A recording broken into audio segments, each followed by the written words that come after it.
Good morning, everyone. Let's get ready to start today's meeting, our first meeting of 2024.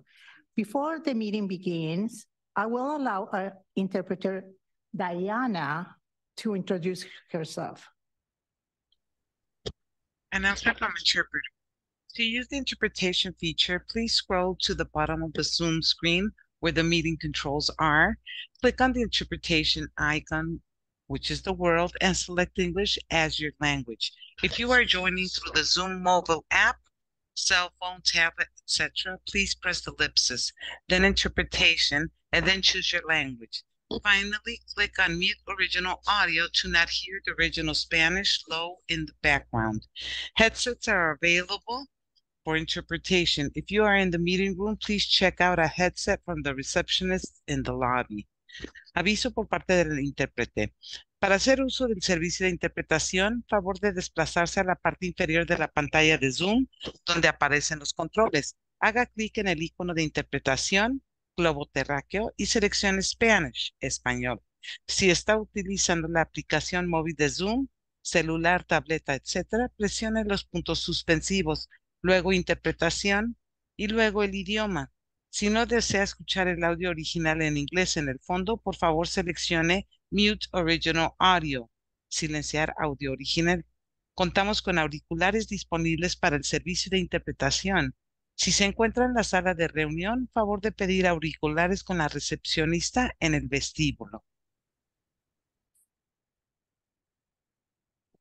Thank you. Welcome to the January 30, 2024 ASTAC meeting. I'm Alex Warner, and I'm the chair of ASTAC. Thank you all for joining us a bit earlier today than usual. Can we have our clerk, Tessa, please confirm quorum with a roll call? Good morning. For the special interest voting member seat A, Ted Kagan. Ted Kagan here. Wayne Landon. Here. Special interest voting member seat B, Sharon Beckus. At-large voting member seat A, David Jackson. Present. At-large voting member seat B, Marissa Romero Lucero. At-large voting member seat C, Chair Warner. Here. San Diego Center for the Blind is absent. Travelers Aid Society of San Diego, Marcy Rourke. Here. Options for All, the Arc of San Diego are both absent. Jewish Family Services, Marilyn Greenblatt. Here. PACT, seat A and B are absent. MTS Fixed Route, Brian Killian. Brian's out today, so Keith Van is alternate. Keith Van, thank you. MTS Paratransit, Jay Washburn. Present. NCTD Fixed Route, Mary Balderrama. Present. And NCTD Paratransit, Robert Gibo. That concludes the roll call and confirms a quorum.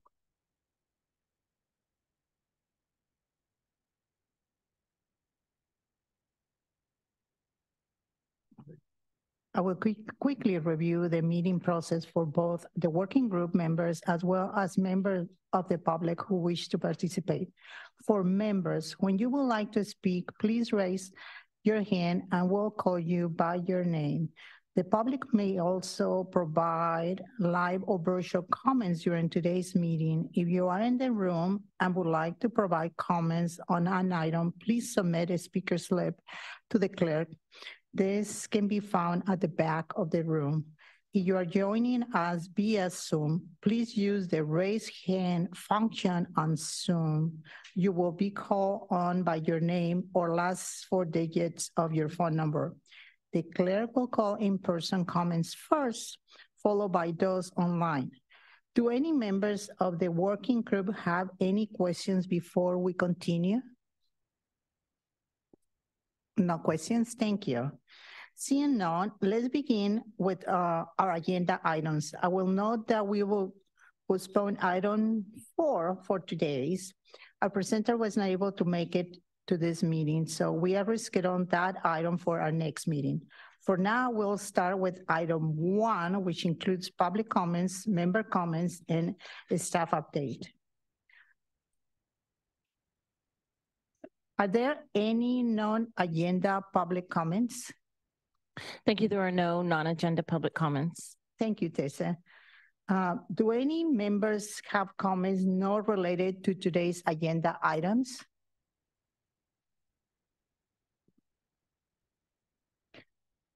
No comments? Okay. Thank you. As part of this item, we'll start here a SANDAG staff update from SAG. Thank you, SAG, for that. Thank you, Alex. Update from us this month. It's been a little bit slower with the holidays, not as much going on, but we have moved forward on a few of our transit planning projects. In the board meeting at SANDAG a few months ago at the end of October, there was a large budget amendment that was approved that allocated some funding for advanced planning on several transit projects, including several bus rapid transit projects across the county, which we'll be starting on later this year, which we're excited about providing those services in coordination with MTS and NCTD and Caltrans and our other partners. I had something else on the top of my mind and I just forgot it. But that was the main update that I had. We're working with the city of San Diego right now, and Phil's going to be talking about this later today on some other improvements within the city in terms of mobility, accessibility, and transit priority. And Phil will be discussing a little bit about the mobility master plan as well, which we're going to be basing some of our work on. And so that's all we have for right now from the SANDAG side. And go ahead, Alex. Thank you, Zach. Do any members have comments or questions on the SANDAG staff update?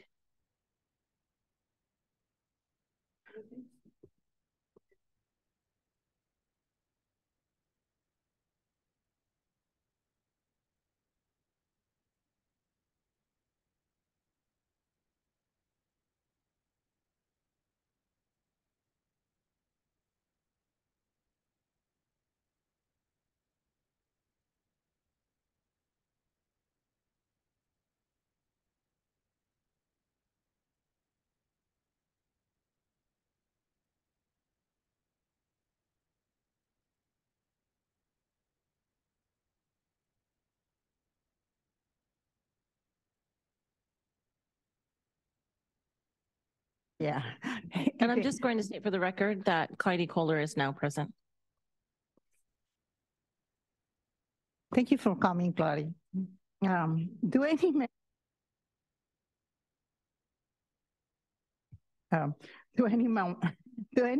members have comments or questions on SANDAG staff update?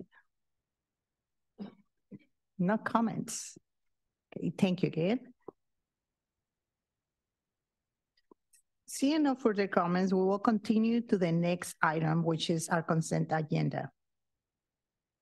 On the consent agenda today, we have the minutes from our September meeting as well as the calendar for our meetings this year. Except for this one, they are on the third Tuesday of the month as they have been. Also note that there has been a correction in the minutes to fill a small missing section from the first posting. Are there any public comments on the consent agenda? Yes.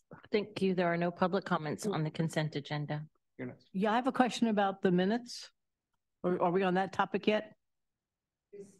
No public comments. Let's go. The next is Argus. Seeing any comments? Is there any comments from the members on the consent agenda? Is this about the minutes now? Yep. Okay. Regarding the minutes, I don't remember what I said in September. But I know it was truthful what I said in September, but it's in the minutes. It talks about it, and it just doesn't say public comments regarding Zach. Did you catch your comments? Please add information. We got it in the new posting, Cool. so you're good. Great. That was thanks. that was the addition that Alex mentioned a second. Yeah, because I forgot what I said, so it'd be nice to know. Thank you. So, seeing that there are no comments or questions from members, if not, I'll entertain a motion to approve the consent agenda. Who motions? Mary motions, and thank you, Wayne, and thank you, Mary.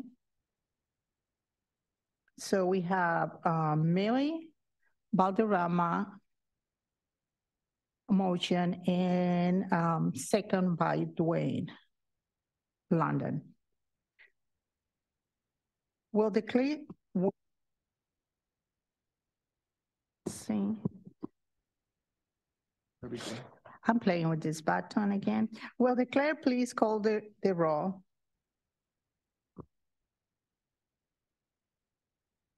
So for the vote on the motion to approve the consent agenda, special interest voting member Ted Kagan Ted Kagan, yes. and Sharon Beckus. Yes. Oh, I apologize. It's Clyde Kohler is to vote. Yes. And I'm going to indicate that she said yes. At-large voting member David Jackson. Yes. And Marissa Romero Lucero. Yes. And Alejandra, Chair Warner. Yes. San Diego Center for the Blind is absent. Travelers Aid Society of San Diego, Marcy Rourke. Yes. Options for All and the Arc of San Diego are absent. Jewish Family Services, Marilyn Greenblatt. Yes. FACT, seat A and B are absent. MTS Fixed Route, Heath Van. Yes. MTS Paratransit, Jay Washburn. Yes. NCTD Fixed Route, Mary Balderrama. Yes. NCTD Paratransit, Robert Gibo. Yes. That motion passes unanimously with those members present. Thank you, Tessa. The next item was item 4, which has been postponed. So we'll move on to item 5. For item 5, we'll hear from Phil Trump and Cristina Mercado from the City of San Diego with an update on the city's mobility master plan. Thank you for presenting.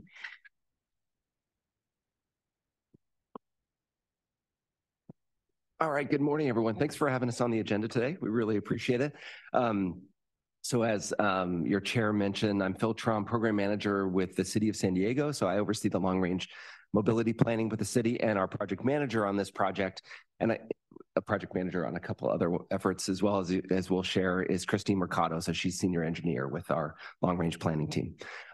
So with that, I have about 10 minutes to share our effort on what's called the Mobility Master Plan. So this is our comprehensive transportation planning document for the City of San Diego. It is a wholly new effort, so we're really excited to share this. We released it this last October, so it's been out for a few months. So we're collecting comments. We have an online portal, and we have a link, and I can go through Zach and the chair to get additional information for you.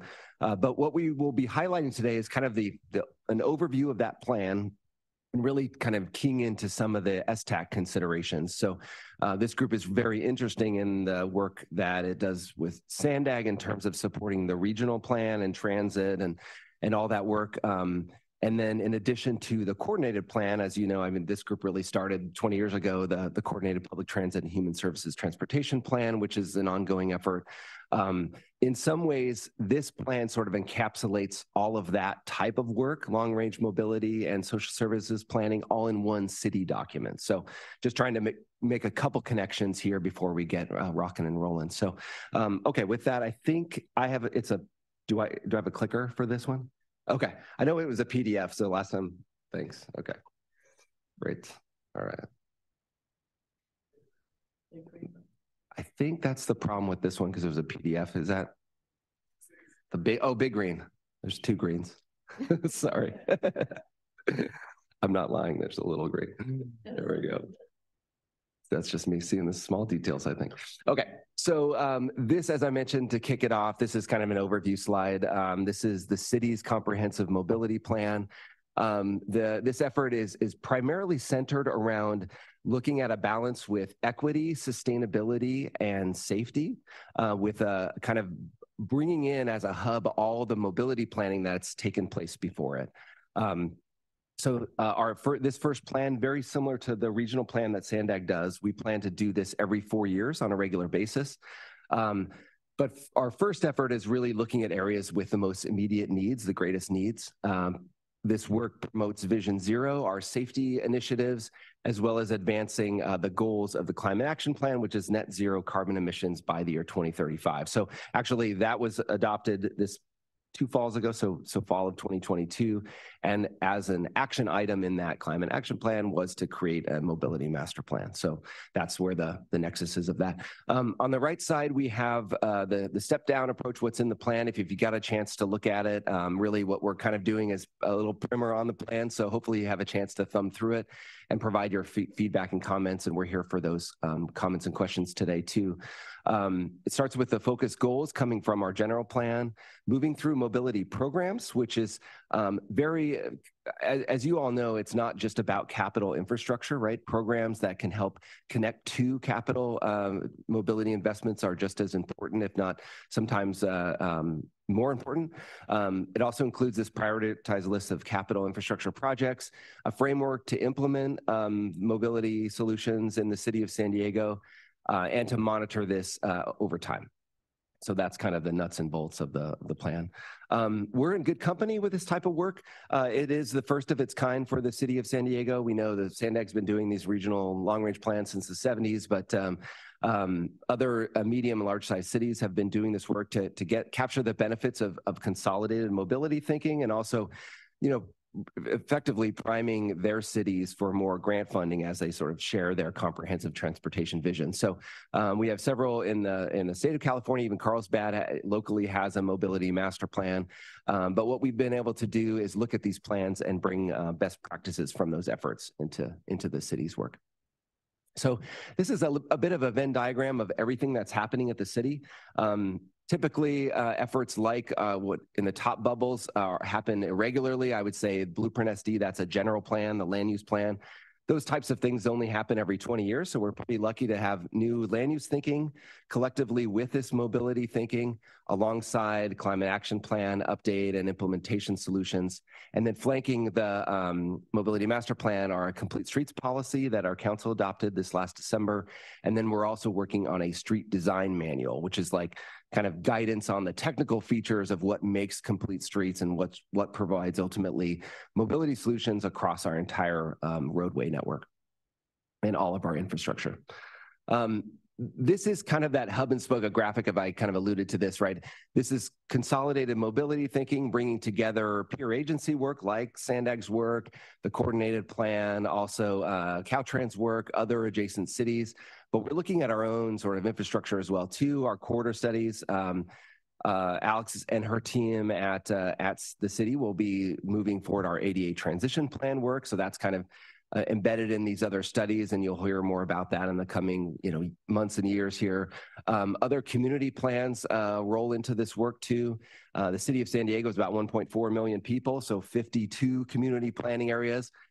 Some of those are as large as our, other small cities in our region, right? So we have a lot of community plans that are cyclical in nature. Those have mobility solutions that roll into this work, as well as modal plans like the bike master plan and pedestrian master plan. So we're not replacing that work, but it's informing the mobility master plan. And over time, as those efforts are updated, they'll continue to reinforce and build upon the mobility master plan. This is a bit more sort of stepping back along with all those projects and programs that we're folding in. We're also looking at innovative technologies, way we manage our system. The City of San Diego has land use authority and authority over its roadway network. So how we best manage the system is important as well, but also how we tie into operations like with MTS and NCTD and collaborate across to other cities. As well as looking again at equity, sustainability, and safety. So I have a couple slides about what's specifically in the project as mobility solutions. So just transitioning to that. First, to share a little bit about projects, what we mean by projects, and then programs, and then I'll talk about how we're implementing. So with this first plan, we wanted to, again, look at areas with the greatest needs first. So we layered information that came from, land use projections for growth, also where there are gaps in the transportation system, where we have deficiencies in connecting between and amongst transportation solutions already. And so that sort of, we arrived at like a hotspot, a heat map, where we could circle up 11 areas where we really needed to focus first in terms of projects. We know capital infrastructure is not in the hundreds of thousands, it's more in the tens of millions. So we wanted to have an eye on where most immediate investments were needed for capital infrastructure. So we circled those up. We plan to broaden that in future plans, but that was a starting point for mobility projects. So those became the focus areas for the high need geographies per se.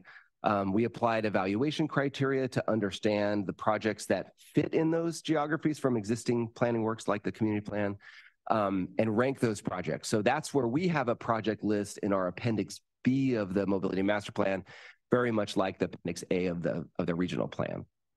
So we looked at evaluation criteria to rank these projects. They're very similar to how we program our immediate funds. So we looked at safety, health and access, sustainability, multimodal connectivity, equity, connectivity, and cost effectiveness. So a lot of this aligns with, I think, the efforts and what you all address as STAG in terms of providing solutions for all ages and abilities. To pivot over to the mobility programs. So this is an area where we thought it was important to showcase options for other than capital infrastructure that could provide mobility solutions. So we devoted an entire chapter to this type of work, which is kind of, I guess, to bucket it a little bit, is shared mobility. So car sharing, shared services, traditional commuter programs, but also financial incentives, like we have discounted fare for seniors. We also have youth transit passes, that type of financial incentives, which could blossom into more impactful work over time. Our digital infrastructure, how we fold technology for accessible travel information, and how we manage our system effectively. So on the right side of the slide shows one of the pages. We have it, in a sense, a menu of all these potential programs that we would support at the city. Some the city would be partners with, some the city would directly oversee and stand up.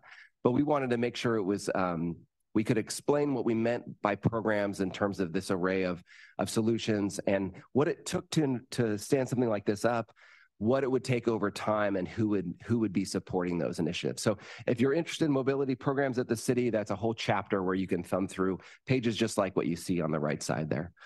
And kind of to wrap up here, we're looking at implementation. I think Zach mentioned at the top in terms of coordinating with transit, we have some grant funding jointly between the city and SANDAG to look at real, near-term transit improvements and solutions. So that's part of this work as this becomes real. We're also, we've propped up a mobility governance group, we call it, with directors of different planning and asset management departments at the city to shepherd this work in the near term and moving forward more permanently.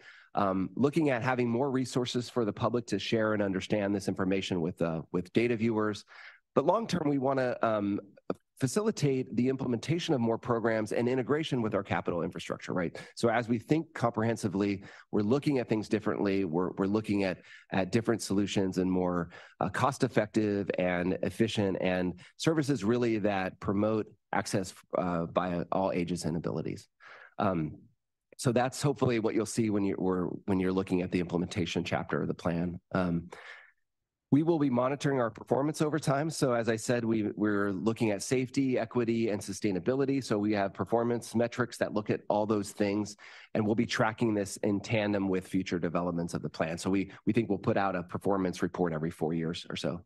And to wrap it up, none of this would be complete without funding. We all know that funding is scarce. To identify funding and align it with these opportunities for mobility solutions is important. So we've developed a funding chapter, very much like the regional plan has a funding chapter.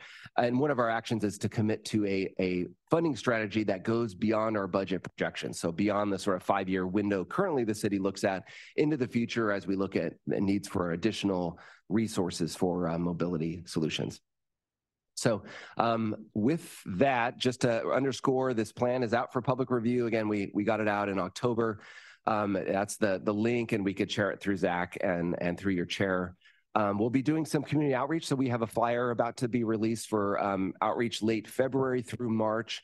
We'll look at adoption after that. We want to make sure we have enough time for everybody to look at this and give us their comments, and we can answer questions and and have more dialogue. So also an advertisement to your groups that you support. If you're interested in having us, have a one-on-one conversation about this, we'd love to do that too. Again, this is new and different kind of work, but we hope this will really do a lot toward providing more solutions for mobility in the city of San Diego.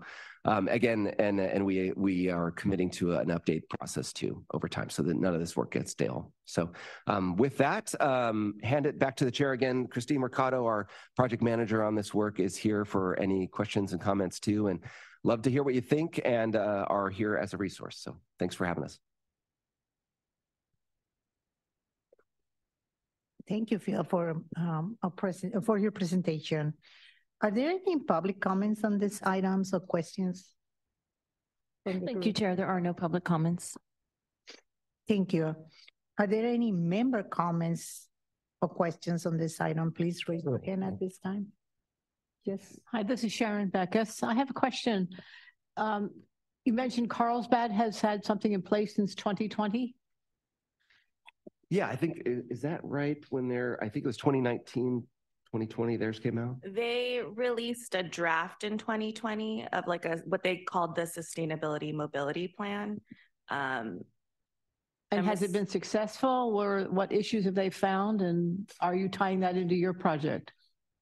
We had looked at their, as part of our peer jurisdiction review at the beginning of our effort, just understanding what components they had used to understand how to create their multimodal, like a comprehensive multimodal network, and kind of culling down a handful of plans that they've done in the past related to mobility. So we just used it more to understand their processes.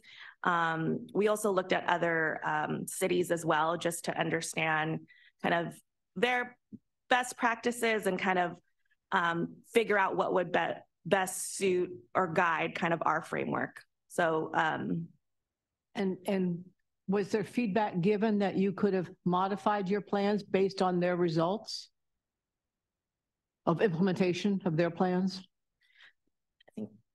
I believe they were still in the process of like finalizing their effort while we were beginning ours. So there was a little offset on kind of the timing. Yeah, we'll be working with them more too to see how they're using theirs. I think already, even with the draft, we're going after some grants that we could point to this work. A lot of the funding agencies like the state and the federal government are looking for like an analytical framework, this sort of why do you want this money? What are you trying to do? So we're starting to point already to this work. And I think Carlsbad has already been using that as a mechanism to advocate for more funding from other sources. So we're aware of that. I think, yeah, they're going through their process too. Theirs has a sustainability angle, but we have a climate action plan separately. So that was another thing in looking at performance metrics for sustainability. It's always interesting when peer cities are doing something similar. And lastly, how are you promoting your open house? I had no clue about this till I was here. Yeah, we haven't got the word out yet. So we wanted to make sure we got a flyer together. We're still locking in some dates. We want to make sure that it's relevant and meaningful for folks that come out. So we're doing some additional work to bring community information so we can connect the projects to the needs of the community, even more so after having a draft. So we're trying to get another month's worth of work in on that ahead of the outreach dates. So once we have that flyer, we think probably later on this week, early next week, and then we're giving people sort of a month plus heads up to get it on their calendar. So we will be getting the word out. It's just a little pre-word out right now, and then we'll be advertising that. And is that also with the open houses that start February 13th? Sorry, it's February 26th, I think, is our first date. So we're almost at that sort of. I'm just looking at the slides. I'm sorry. Oh, sorry. Yeah, end of February, and then we'll be having outreach open houses around the communities in March and a little bit in April. Okay, then that needs a revised slide. Thanks. Sorry. Yeah, I appreciate no that. Some of it's happening real time. We want to make sure we have the greatest information when we get out to the public. So, yeah, thanks. Thank you, Phil. And we can share that flyer with the members of this group too.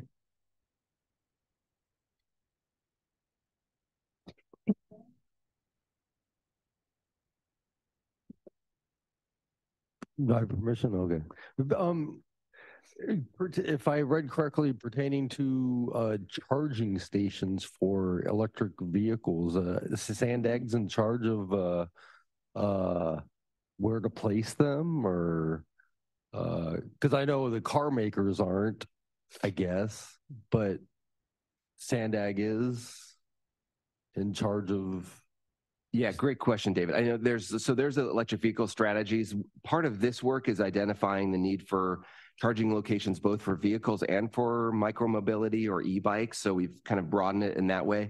The city is just getting an electric vehicle strategy out. So that's part of our work to focus on developing more sites for EV charging on city lands and then resources for private developers. So that's the City of San Diego's approach. SANDAG has a regional approach. We're supporting all cities with that type of implementation. So there's a lot of overlap, obviously a huge need to get more charging out.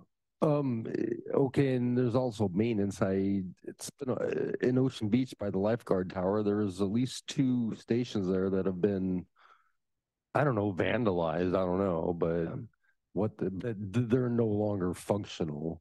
Maybe it's from lack of use. I mean, I'll probably never be able to afford an electric vehicle in my lifetime, but who knows? But it's just curious because, you know, half the country wants to move towards this electric vehicle and the other half wants to keep horsepowers on the road. But I don't know. It's interesting because you got to charge them, not just pay for them.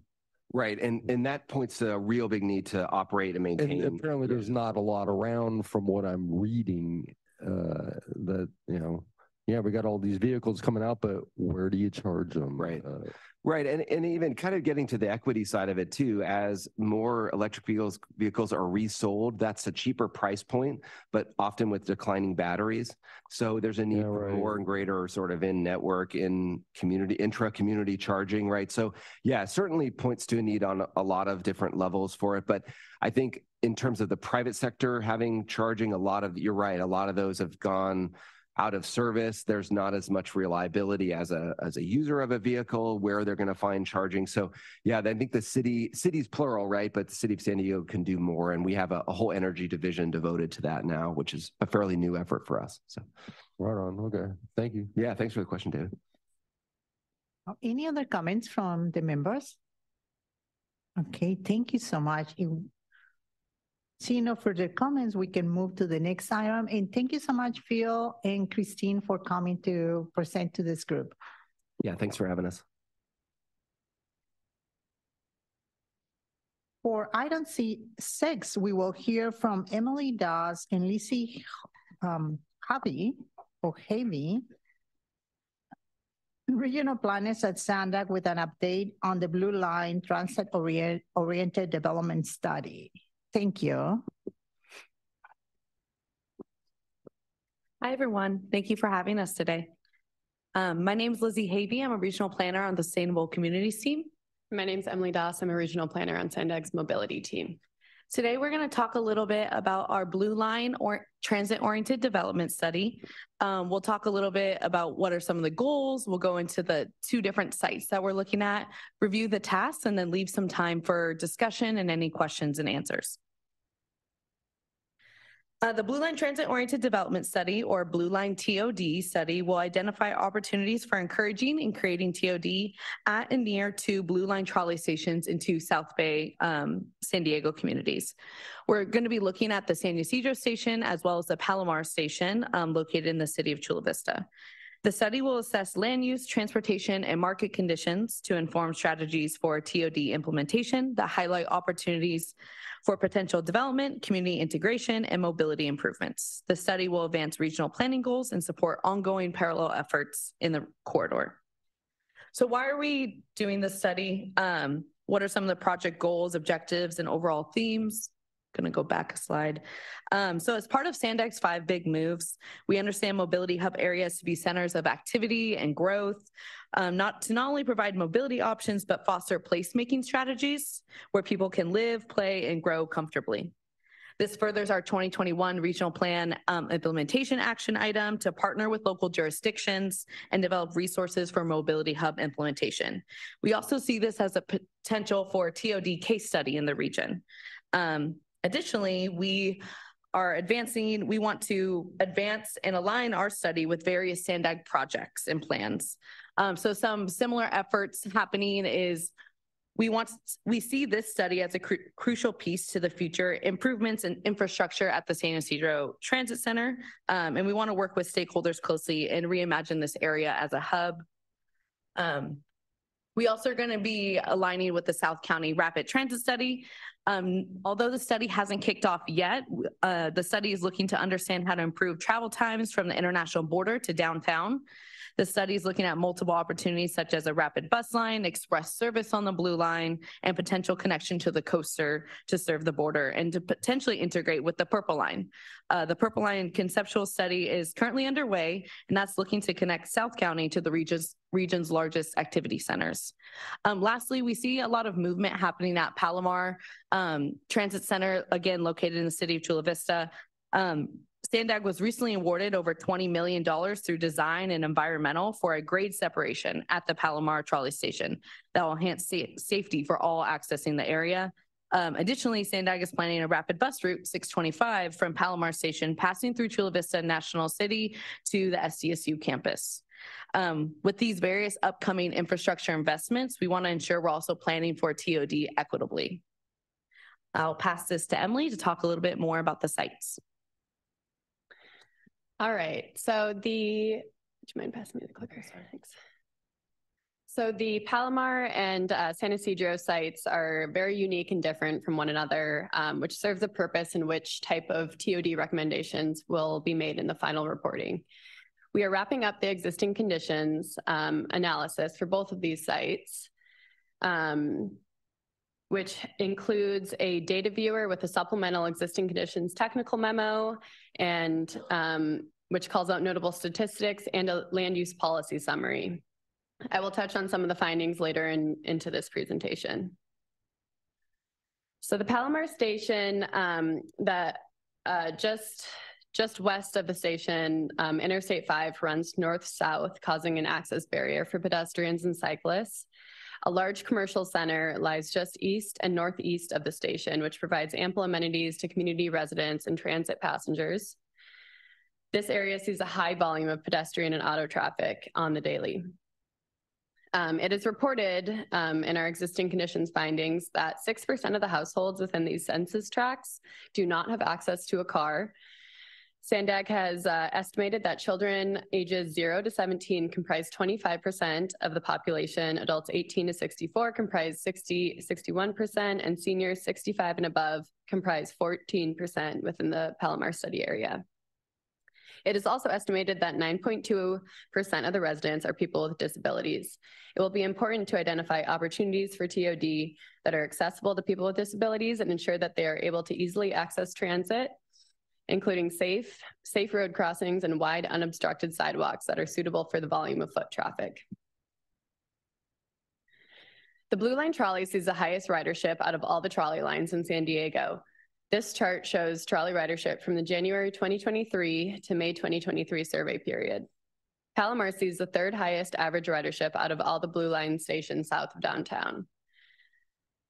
On an average weekday, Palomar Station averages over 10,000 daily transit passengers between the bus routes and the trolley. Palomar Station is located in Chula Vista's Palomar Gateway District, an area planned for higher density and more transit-oriented development. We know that there are varying uses from residential, commercial, and retail, as well as vacant lots. In the nearby area, there are schools, parks, and open spaces. Palomar is well served by transit, 3 bus lines, and the trolley service the station. A large, highly utilized park and ride lot is available to transit users. Bike lanes run throughout the study area, but safer infrastructure is needed. Pedestrian and cyclist safety is definitely a concern at this location. Within the study area, both bike and pedestrian infrastructure needs improvement. So the San Ysidro Transit Center is located in the community of San Ysidro within the southern edge of the city of San Diego along the US-Mexico border. This area has been an anchor for connecting community residents, regional travelers, and the cross-border population to the rest of the San Diego region. The station is constrained by mountains to the east, the port of entry and border facilities to the south and to the west, and Interstates 5 and 805 to the northwest. This area sees an extremely high volume of pedestrians and auto traffic daily. We are building momentum with our studies in coordination with MTS and other stakeholders, and we know that this is a very unique location. With this study, we're hoping to look beyond the transit center and not repeat what's been done, but understand the potential for development in the area. We know that approximately 80 to 90,000 people are crossing northbound here each day to get to school, work, be with family, run their businesses, and to live their lives. And about 20,000 of them are crossing as pedestrians. From our existing conditions reporting, we found that 5% of households residing in the study area do not have access to a car. SANDAG has estimated that children below 18 comprise 26% of the population, adults 18 to 64 comprise 64%, and seniors 65 and above comprise 10%. It is also estimated that 8.77% of the residents in the study area are people with disabilities. We know that the cross-border population who passes through this area also has unique accessibility needs. So here's the Blue Line trolley ridership chart again. As you can see, the San Isidro station has the highest ridership along the Blue Line by far. On an average weekday, we see approximately 25,000 transit passengers between the two bus lines and the trolley at this station. So moving on to land use, we understand that this area has a constrained footprint due to the geography, highways, and government facilities surrounding the area. Nearby are great commercial hubs such as the outlets and the small businesses in the historic district. And we know that the site has great potential for transit-oriented development given the volume of people who pass through the area and its unique location situated at the international border. You can see on the screen, there is minimal residential land uses, and this area is highly defined by its commercial land uses. So as mentioned, San Isidro is also well served by transit, and the Border to Bayshore Bikeway is currently underway to link the international border to the greater regional bike network. Now I'll pass it back to Lizzie to talk about our project tasks. We recently kicked off our project with our consultant Gensler in October, and here you'll see the project tasks. We are working through task 2, finishing task 3, and moving into task 4. We'll be concluding this project by the end of the year, but we're looking forward to the implementation strategies, the conceptual TOD site plans, and the final summary reporting. I want to highlight 2 of our tasks, starting with our stakeholder and public engagement. So we'll be working directly with 2 of SANDAG CBOs that are contracted with SANDAG through our CBO network. We'll be working with South Bay Community Services and Chula Vista Community Collaborative. Leveraging the CBO's expertise will enable the project team to best evaluate the community's needs. Our project development team is also comprised of staff from SANDAG, MTS, the City of San Diego, the City of Chula Vista, and the CBOs, of course. We're going to be working through task 4, which is our opportunity site identification and market analysis. You can see the deliverables there on the left. This task will include the TOD site identification through the TOD opportunity site index or tool, and a market analysis inclusive of a highest and best use analysis. Our consultant Gensler has a pre-developed TOD opportunity site index that includes evaluating quantitative and qualitative data such as bike and pedestrian access, community amenities, and development potential. Overall, this task will help identify parcels and the best use of the land for TOD within these study areas. It will also identify opportunities to maximize housing density, especially in regard to public land and affordable housing opportunities.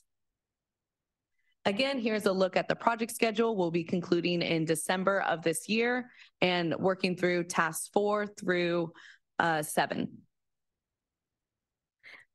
We have a discussion question here on the screen. We want to leverage this project as a case study for mobility hub implementation, as well as a TOD case study for the region. So these are just some parting thoughts to leave you with, but open to any questions at this time.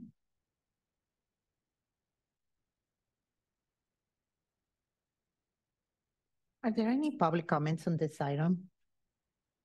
Thank you, Chair. There are no public comments. Thank you, Tessa. Are there any member comments, David? I ride the Blue Line frequently. I'm from Imperial Beach. So I'm curious on, I go to the San Ysidro border. What do you want to do? What do you want to change?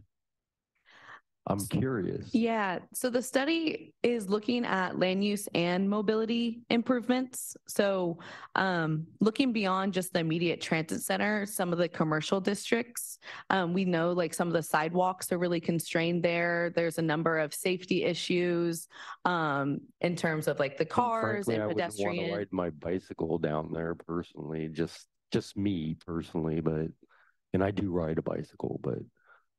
No, that's a great comment. And that's some of the things that we want to look at, understanding how can we make this area safer for people passing through. Okay. I mean, yeah, no, it's definitely a concern. There's issues. I know. We're looking at the mobility improvements in the area and also considering land use. How can we make this a better experience for when people are crossing into the United States and having a welcoming experience, making sure that's safe for all users, as well as having opportunities to shop and get whatever essential needs that they might have. So maybe that's looking at more healthcare facilities in that location. Maybe that's looking at additional institutions like higher ed and different things like that. I mean, you got the huge bridge that runs east-west from the trolley, and I've walked it more than once. It's rather long. It goes over the freeway, as you know, but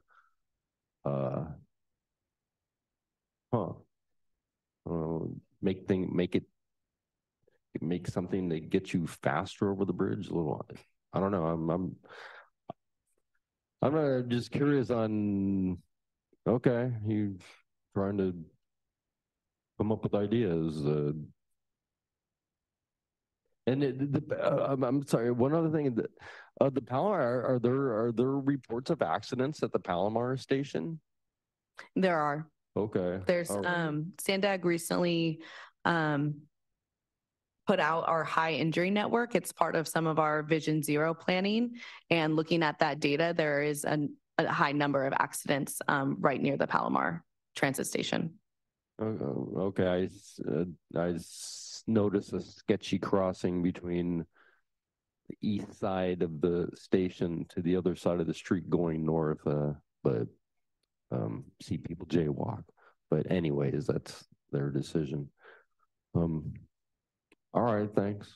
Thank you, David. Are there any other member comments or questions? I do have a question. Are we including any surveys for our AD upgrades needed in those areas of study?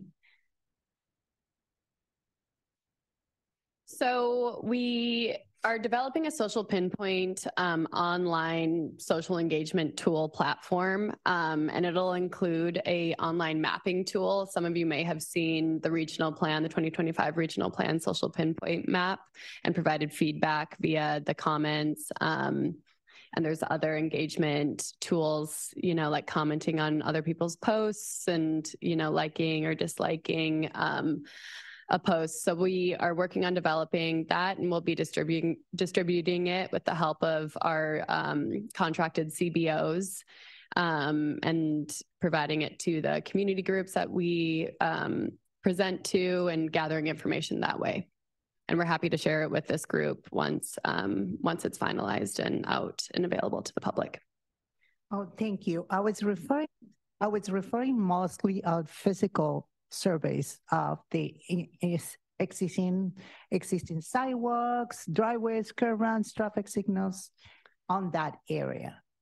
Yes, absolutely. We actually have gone on several site visits so far, and we've been taking notes on the sections, within the study area that certainly need improvement. And I think that that's something that we'll take in consideration further down the line in our study for sure, and included in final reporting. Yeah, we will like to get, that information, because that's what our group does. Oh, thank you so much for this presentation. We really appreciate the time and considering this group too. Thank you. All right, thank you, Chair. Any other comments? No? Seeing no further comments, we can move on to the next item. Items 7. It's an information item with updates from MTS, NCTD, and FACT. I'll hand it over to MTS, Yay, first to provide an update, followed by NCTD, and then FACT. Yay, will you please provide us an update? Absolutely. Thank you, Chair. So far, things have been pretty quiet for access for the beginning of the year. We did survive the storms, actually came through that very well. Ridership was very understanding of some of the delays, but no safety issues. So, safety first and foremost in everything we do. Definitely keeping an eye to the weather. We see there's more rain coming in. So again, making every precaution we can to ensure the safety of the riders and the best possible service levels that we can during that. Otherwise, not a lot of changes at Access. Continue to have our biggest issue be staffing. We still continue to experience a significant shortage of staff, supplementing that with subcontractors, but we definitely would like to get back to more of that service being directly operated through First Transit, which is now Transdev, and have less of the subcontractors in place. We feel just a little more higher level of quality control, and we don't have the multiple levels, but we are very grateful to the subs who have been working with us and assisting us through this. On a personal note, this will be my last STAC meeting. I'm going to be departing MTS in February. I want to introduce, behind me is Brianne Graham. She is the supervisor of paratransit and will be covering all operations until such time as MTS determines what to do with my opening. So after the 9th of the month, if you have anything, please feel free to reach out to Brianne, and then I'm sure there will be updates on my position coming in future months. Thank you. Thank you, Chair. And before we continue, we thank you for all the years that you attended this meeting and your service. And good luck in your new endeavors. We continue with FACT. MTS? Okay, MTS. Hi, everyone. I'm Keith Van, Manager of Service Operations, filling in for Brian Killian today. We just had a service change on Sunday, some minor schedule adjustments and some higher frequency, increased frequency on mostly Transdev routes. Staffing is still an issue for us. We are holding weekly hiring events at the Mills Building at 12th and Imperial. Try and get that up to where we need to be, but we're still a ways away from full staffing. Storm recovery, as y'all know, a good section of the Orange Line track between Lemon Grove and Euclid suffered some pretty considerable damage. So we've been running a bus bridge with 4 buses, 7 days a week throughout the service day. There's a Green Line interruption this weekend coming up, doing some work at Fenton Parkway Station, so we'll be bridging with buses between Mission Valley and Snapdragon. Let's see, what else do we have? So, of course, we've been assisting the county and the city EOC operations with evacuations and moving people out of, mainly from South Crest, impacted by the flooded areas, moving them to, Red Cross centers and whatnot. Rain coming this weekend. Could be another 3 inches. So of course we're prepping for that with rain detours, and I would anticipate Fashion Valley to flood again just based on experience. So in that case, everything will be moved to Mission Valley Center. That's about it. Thank you for your report. And now we can, Sharon, let's hear the other 2 groups and then we'll go to comments.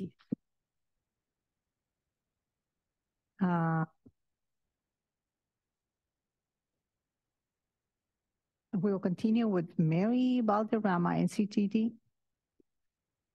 NCTD Board has appointed a new Chief Executive Officer, Sean M. Donahue. He'll start in March. NCTD's been awarded a few grants, one to beautify the Oceanside Transit Center pedestrian tunnel, another to conduct a climate adaptation and infrastructure resiliency plan to mitigate and prepare for climate change, and $53 million to replace the aging San Dieguito Rail Bridge. To commemorate Rosa Parks' birthday, NCTD is offering free rides on its services on February 4th. So hope to see you out there. Thank you. Thank you, Mary. No problem.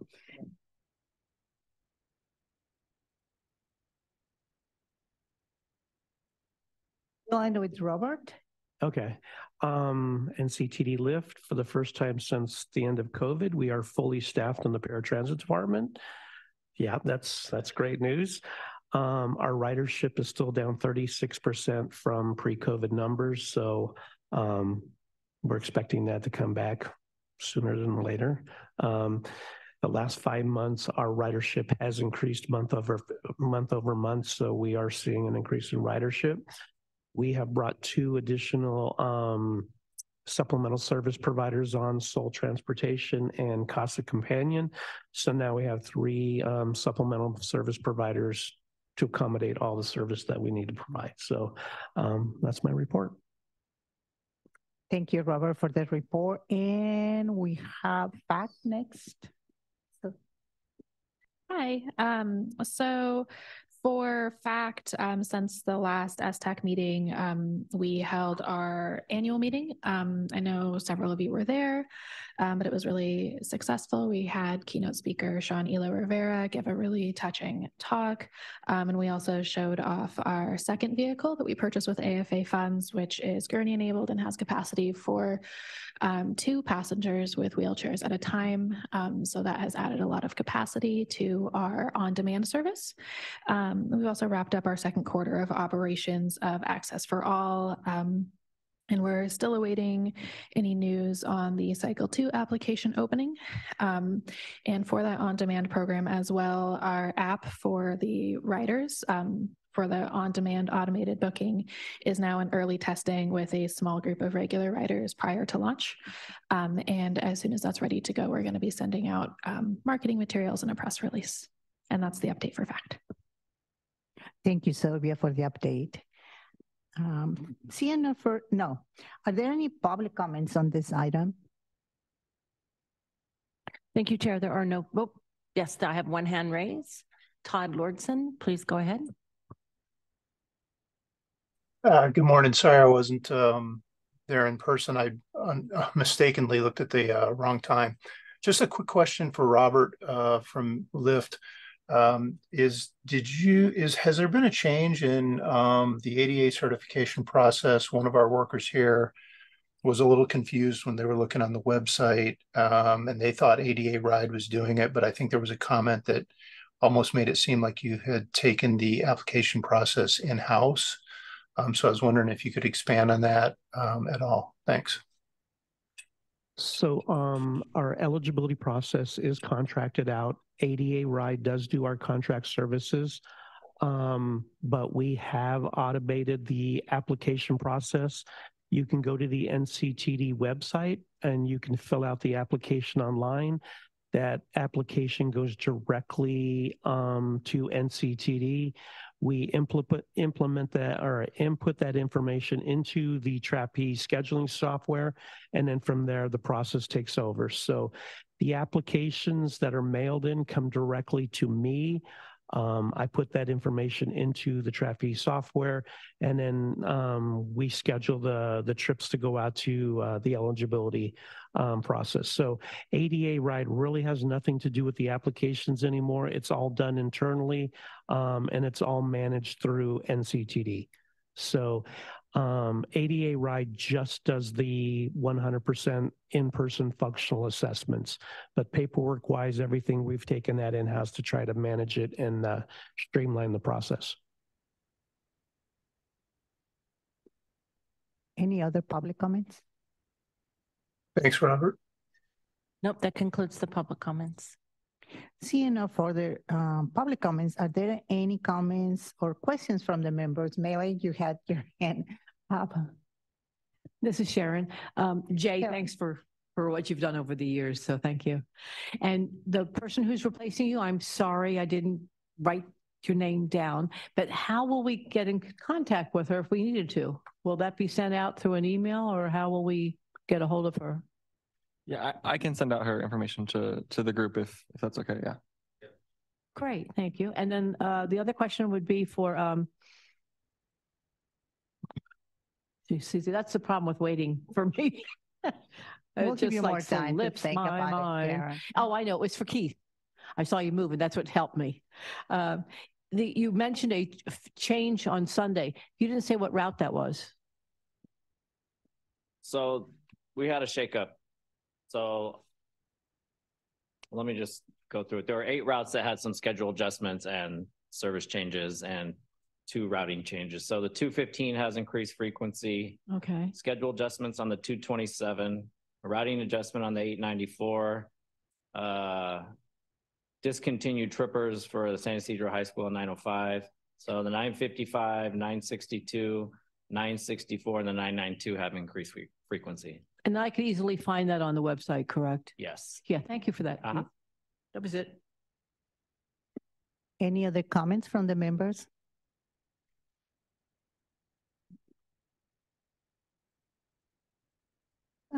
Seeing no further comments, thank we are. Oh, okay.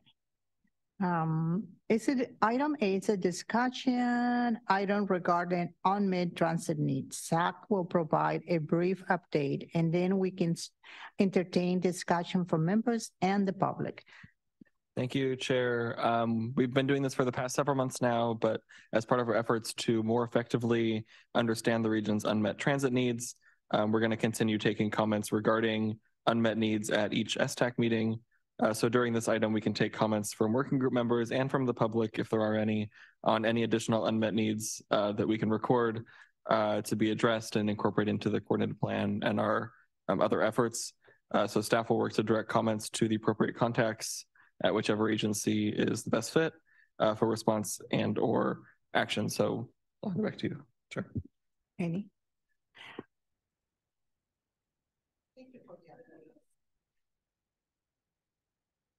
Thank you, Zach. Thank you for the update, Zach. Are there any public comments on this item?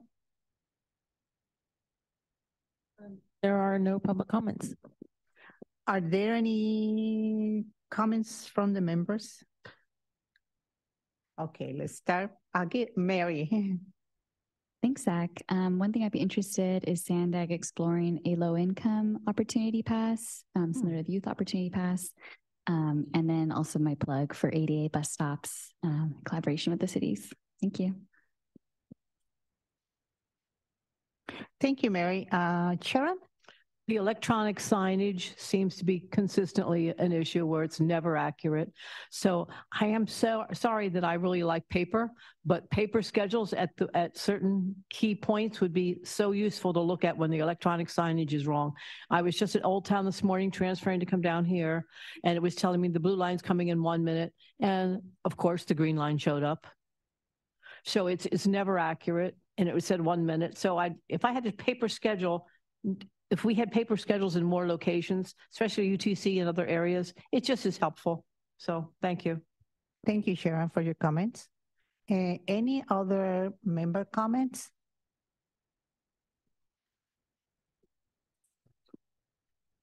Oh, Marisa? Yes. So I guess one of the things that I've been noticing because I'm working with students in the environment in North County, there's a lot of, I think, an increase in people moving up there. There's like a lot of increase in residency, and I'm not seeing the same things in place down in the city of San Diego that I'm not seeing any of that happening up in North County. I know that last week there was like 2 deaths in San Marcos, pedestrians crossing across Mission. And so I'm just wondering where that planning is in place, where there's anything in place for that, if there's any discussion of that. There's a major high school on the 76th that I have students that attend there, and there's no bus stop within walking distance from that school. So just things like that where I'm noticing there's a lack of access, lack of safety in North County. Oh, thank you. Thank you, Marisa. I think to be more effective with those comments should be to those cities too, or to the appropriate Transportation Department too. Seeing no further, anyone else? Oh, Mary again. I'd be happy to connect with Marissa and hear her out on some more comments. Thank you. Thank you for all the discussion and comments. That was our last scheduled item for this meeting. Our next meeting will be March 19. Back to our normal time, 10 a.m. for all of those. Okay. Are there any last comments for members before we adjourn? No? Okay. With that, we are adjourned until next meeting. Thank you all for taking the time to come to the meeting. And thank you all for accommodating our schedule and being here earlier. I know it was inconvenient.